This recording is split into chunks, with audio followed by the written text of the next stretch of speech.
For me, it's about what's best for the country. And what's best for the country is for us, first of all, to listen to the people. That seemed to be what the Conservative MPs that you had on seem to have missed so far. Natalie Elphicke talked about her constituents being disappointed in Boris Johnson. People are disappointed because Boris Johnson's government has not delivered what Boris Johnson said they would do. They haven't done that.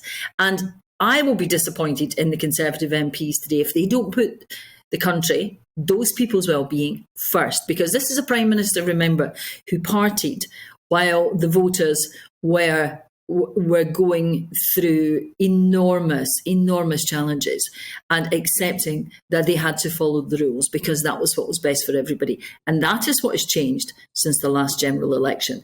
The fact that Boris Johnson has been shown to a man that people couldn't have faith in to follow the rules that he set. That's the difference. It's the ethics of the position that people want to see a Prime Minister that they can have faith in to follow the rules that he sets. Natalie Elphicke said that some of her constituents in Dover and Deal were disappointed, Christine Jardine, but she also said that they want us to stop as a media and political class going on about Partygate. Royston Smith, pretty straight up and down guy, MP for Southampton. Again, he's backing Boris. He said the same thing. Isn't there a danger here that as a media and political class, this looks really introverted? It looks all about process and personal ambition. There are people who can't afford food and shoes for their kids. They want us to get on with solving the cost of living crisis, the housing crisis. They want us to be focused on policy outcomes rather than this endless Westminster circus. Isn't that a danger?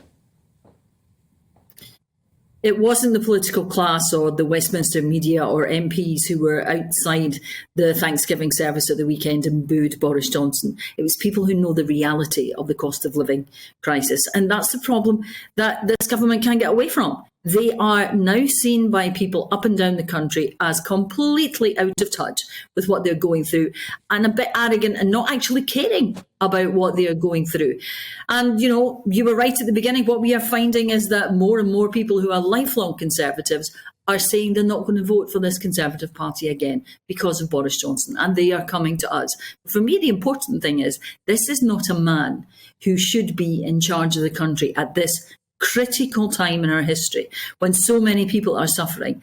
And, you know, I take you back to that point. It wasn't the political classes who were outside the Thanksgiving service at the weekend. It was ordinary people who know the reality of the situation at the moment.